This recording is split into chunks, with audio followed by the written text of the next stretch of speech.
Baik, Assalamualaikum warahmatullahi wabarakatuh. Kami dari kelompok 8 akan mempresentasikan hasil diskusi kami tentang capital budgeting in Europe, confronting theory with practice.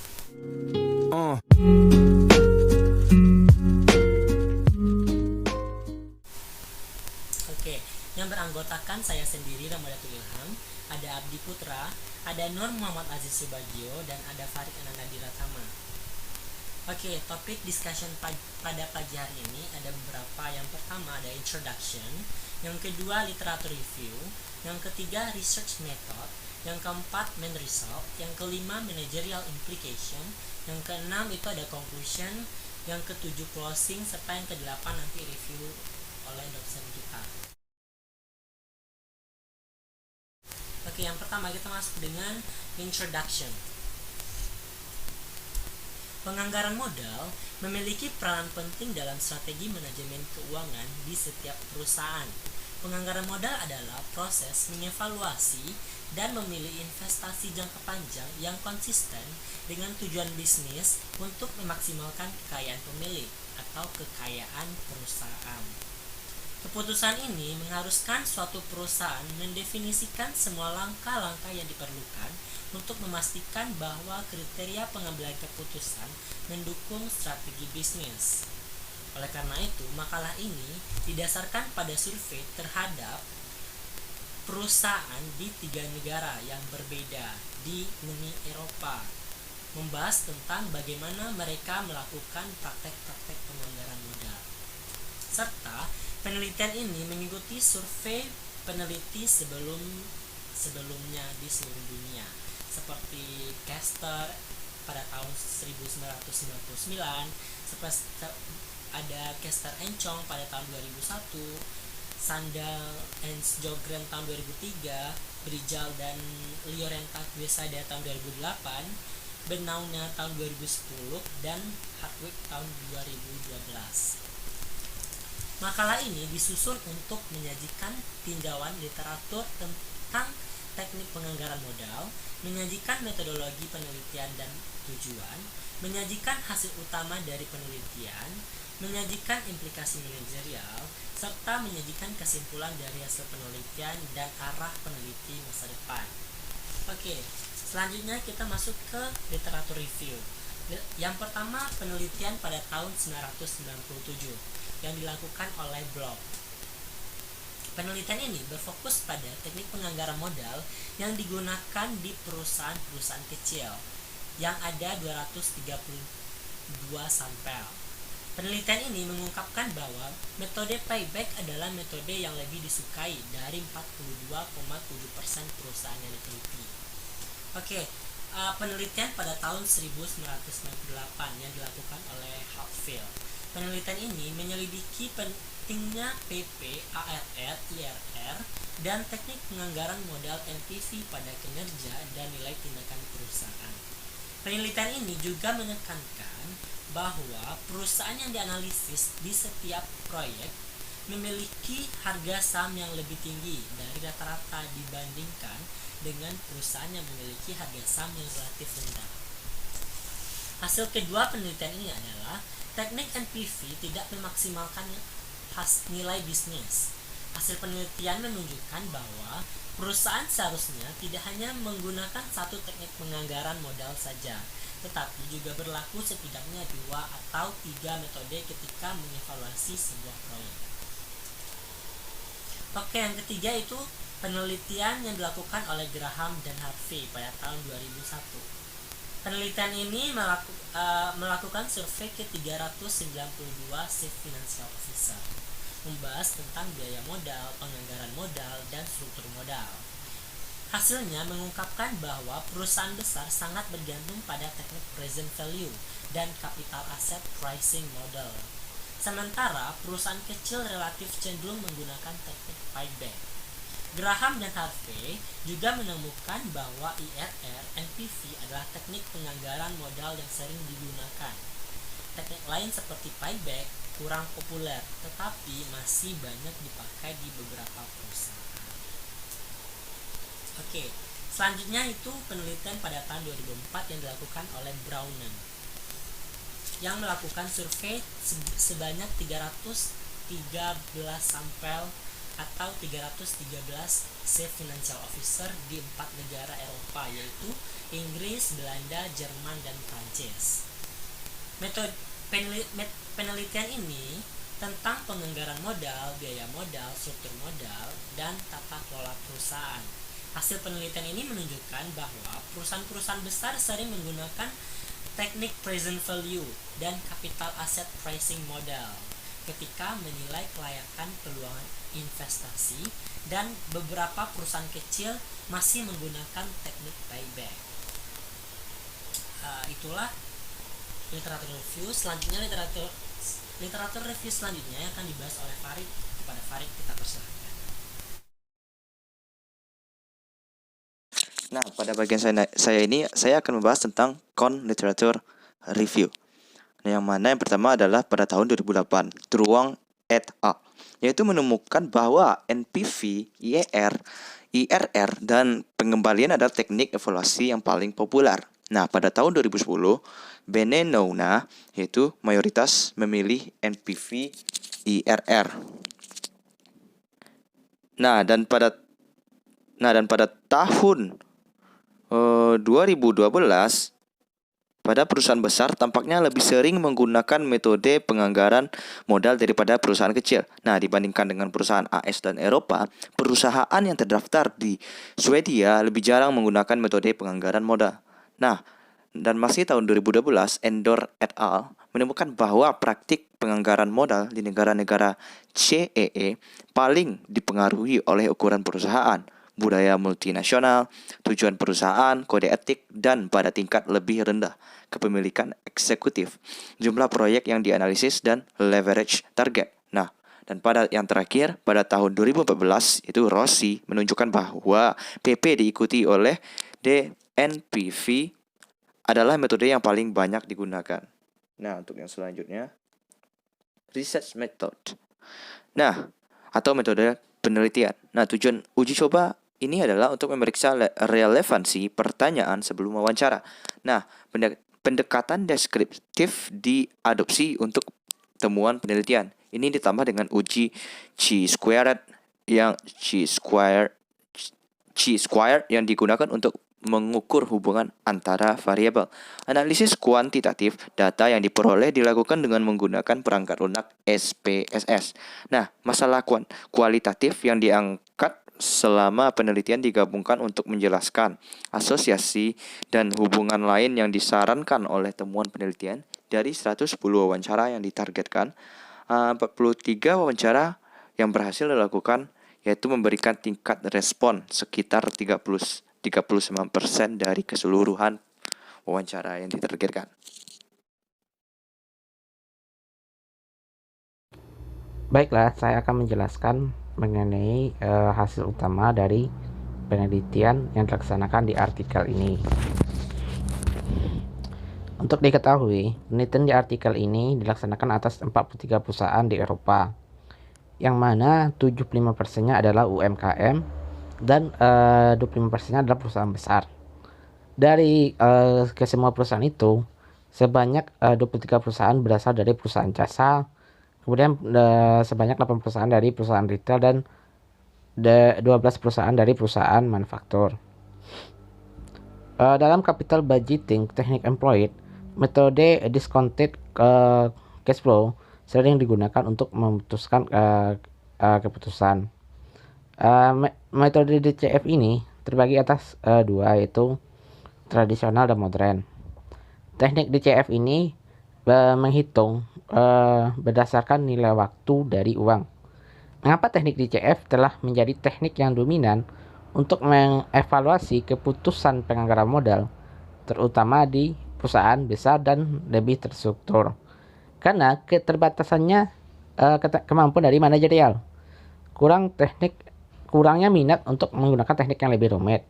Metode payback terus mendominasi penganggaran modal dalam pengambilan keputusan. Dari hasil penelitian, metode payback period adalah teknik yang paling populer di kalangan UMKM, sedangkan perusahaan besar lebih menggunakan teknik net present value. Baiklah, selanjutnya adalah capital budgeting teknik used by sector. Secara umum, berdasarkan analisis uji C kuadrat, tampaknya tidak ada hubungan antara ukuran bisnis dan penggunaan teknik penganggaran modal yang berbeda. Sampel menunjukkan beberapa perbedaan antara berbagai jenis teknik di berbagai negara. Italia, perusahaan manufaktur dan jasanya lebih suka menggunakan PP dan teknik IRR. Hasil yang sama menunjukkan sampel Spanyol, yang mana perusahaan manufaktur dan jasanya lebih memilih IRR dan PP. Hanya perusahaan manufaktur Spanyol lebih NPV. Sampel Prancis ditandai dengan jumlah besar dari perusahaan-perusahaan yang menggunakan NPV. Sebagai teknik kedua, perusahaan manufaktur Prancis lebih memilih IRR. Selanjutnya adalah capital budgeting teknik used by size. Tes C kuadrat menunjukkan bahwa ada hubungan antara ukuran dan perusahaan dalam penggunaan IRR dan NPV. Hasilnya menunjukkan bahwa semakin rumit satu teknik, maka akan semakin disukai oleh perusahaan menengah dan besar. Selanjutnya, hasil penelitian menunjukkan bahwa tidak ada hubungan antara ukuran perusahaan dan penggunaan teknik-teknik lain, semisal PP atau ARR. Ada terbalik hubungan antara ukuran dan tidak menggunakan teknik penganggaran modal. Bahkan penelitian ini menemukan bahwa ukuran tidak mempengaruhi penggunaan metode penganggaran modal. Secara khusus, hasil menunjukkan PP metode ini sama-sama digunakan di perusahaan dari semua ukuran. Semakin kecil ukuran bisnis, semakin kecil kemungkinan bisnis dengan menggunakan teknik penganggaran modal. Selanjutnya adalah a sector of business and the most important strike in capital budgeting. Dalam studi ini, keputusan penganggaran modal dikategorikan menjadi 4 langkah menurut Rossi 2014. Yang pertama, definisi proyek, analisis seleksi, implementasi, dan ulasan. Masing-masing tahap ini memiliki kepentingan yang besar, tapi manajer memberikan bobot yang berbeda untuk setiap tahap. Untuk memverifikasi pentingnya dalam penganggaran modal.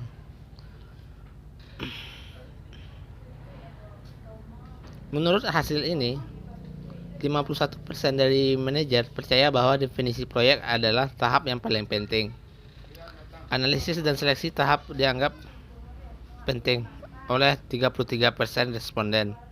10% dari responden berpikir bahwa tahap implementasi adalah yang paling penting. Sementara 3% dianggap tinjauanlah yang paling penting.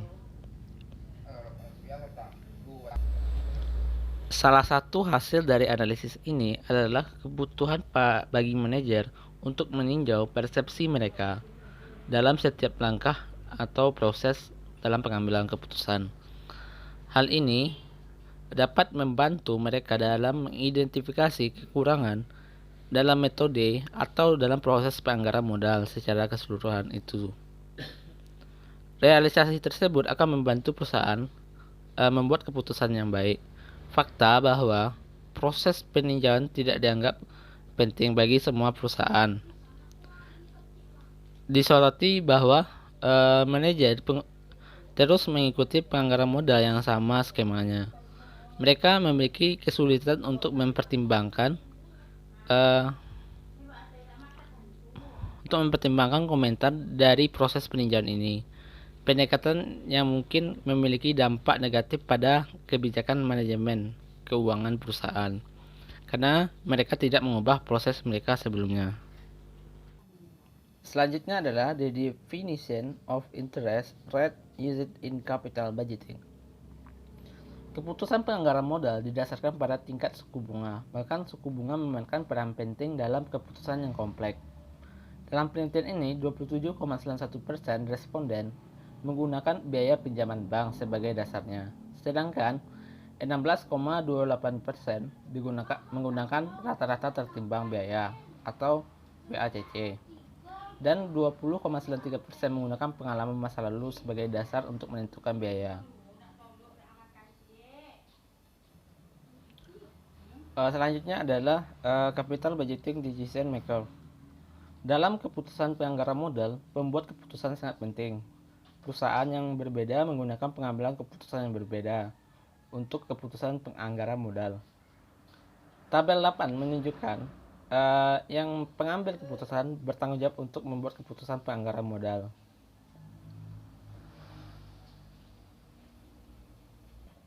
Dari hasil penelitian, ini menunjukkan bahwa sekitar 60% dari pemilik usaha secara langsung bertanggung jawab untuk keputusan penganggaran modal. Selanjutnya, hasil menunjukkan bahwa bisnis tingkat yang berbeda, manajer memiliki pengaruh terbatas pada penganggaran modal pengambilan keputusan.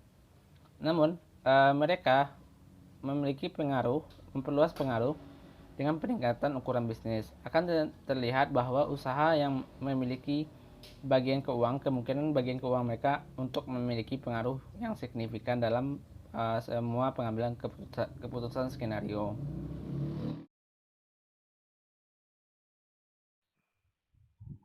Oke, sekarang kita akan menjelaskan tentang managerial implication atau dampak dari manajerial, yang mana sebuah kesenjangan teori praktek dalam mengaplikasikan DCF antara perusahaan di negara-negara Eropa Selatan.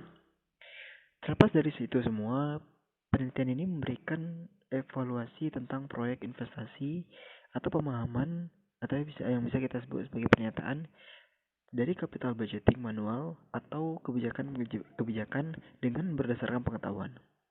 Yang mana jika hal ini dilakukan dapat meningkatkan dalam pengambilan keputusan. Ada kemungkinan terjadinya perbedaan yang bisa terjadi di antara perusahaan di negara-negara yang berbeda. Kita lihat Prancis. Prancis memiliki kesamaan dengan capital budgeting teknik. Akan tetapi, dia memiliki beberapa kelemahan di negara Prancis pada tahap atau prosesnya. Kemudian Spanyol dan Italia. Mereka mempunyai lebih banyak masalah, yang mana perusahaannya seharusnya memberikan pelatihan kepada manajer dan analisis untuk mengukur alat-alat capital budgeting, yaitu yang dilakukan secara umum, dan DCF yang mana itu diaplikasikan sesuai dengan pendekatan standar atau pedoman.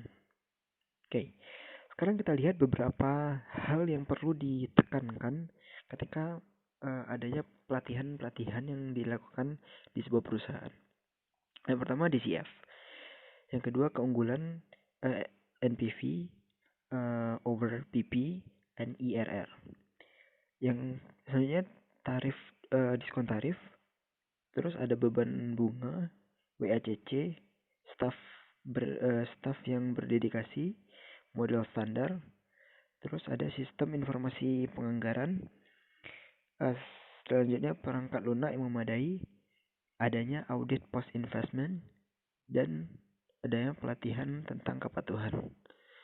Oke, nanti kita akan jelaskan satu-satu ya guys. Oke, adanya pertimbangan yang ada di sebuah perusahaan ini menunjukkan tentang masalah utama dalam mengaplikasikan dari teknik capital budgeting itu sendiri, terkhusus di negara Eropa Selatan. Penggunaan dari PP dan IRR menunjukkan bahwa sejumlah besar perusahaan memiliki visi yang mana itu hanya visi jangka pendek. Dan adanya penggunaan IRR ini menunjukkan akibat secara langsung dari kesederhanaan ketika perusahaan itu melakukan pelaporan capital budgeting. Ada metode NPV adalah hal yang sangat kompleks dalam sebuah perusahaan dan membutuhkan asumsi-asumsi di setiap tahapnya. Adapun metode IRR menyederhanakan sebuah proyek sehingga manajemen mampu menentukan sebuah proyek secara ekonomi praktis. Baik, masalah lain yang berhubungan dengan pelatihan staff atau staff training dari sampel perusahaan yang diambil, di mana keputusan keuangan banyak sekali dibuat oleh administrator perusahaan yang memiliki keterampilan yang bisa dikatakan itu sangat tidak memadai. Oleh karena itu, di sini definisi dari cost of capital, bahwa perusahaan belum menyiapkan staf yang sangat memadai untuk perusahaan. Yang sebenarnya variabel utama untuk menentukan perhitungan WACC adalah utang dan ekuitas. Sedangkan utang dan ekuitas dapat secara mudah ditentukan perhitungan, dan untuk perhitungan utang dan ekuitas dapat menjadi problematika yang mana dalam hal perhitungan kita sebenarnya sudah diberikan beberapa pilihan dan proxy value. Bisa kita artikan bahwa proxy value ini adalah sebuah nilai yang dimiliki oleh para pemegang kepentingan yang ada di perusahaan, seperti manajer.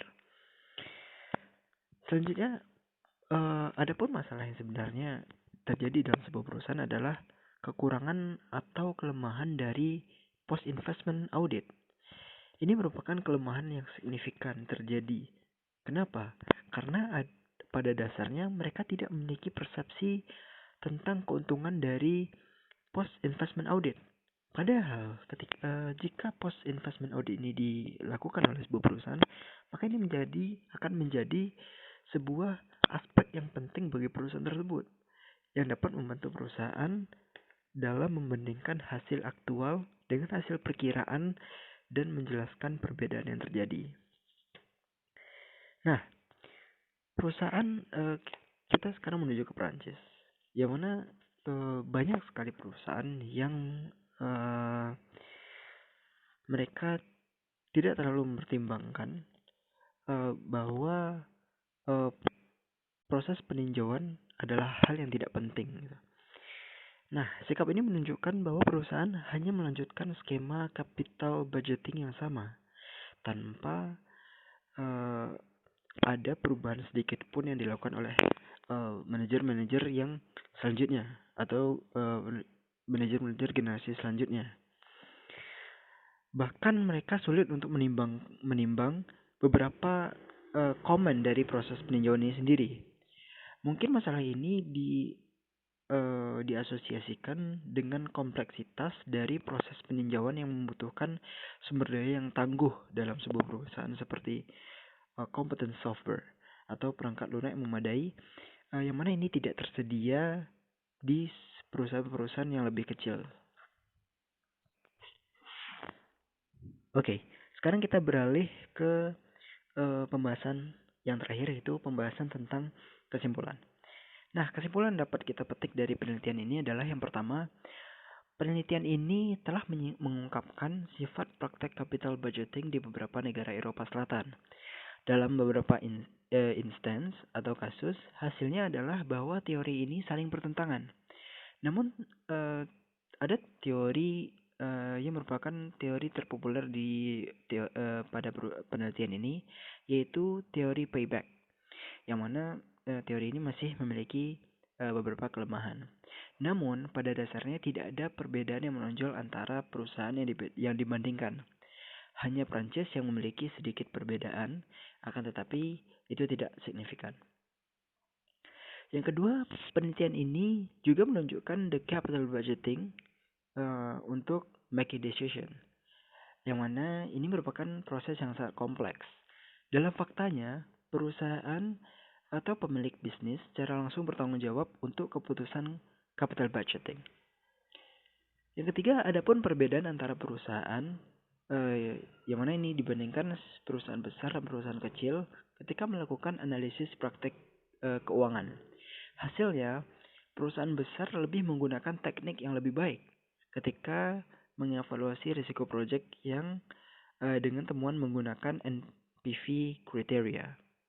Juga perusahaan besar menggunakan diskon tarif risiko yang lebih baik daripada standar biaya perusahaan modal. Nah, adapun batasan terpenting di penelitian ini adalah yang pertama, definisi dari company size merupakan sejumlah karyawan. Ini berdasarkan beberapa karyawan. Adapun indikator lain dari business size seperti capital employee dan turnover merupakan hal yang tidak perlu dipertimbangkan. Yang kedua, penelitian ini tidak menginvestigasi apakah penggunaan lebih dari satu metode dalam capital budgeting memiliki dampak pada keuangan capital budgeting. Dan sejauh mana itu mempengaruhi diterima atau ditolaknya sebuah keputusan.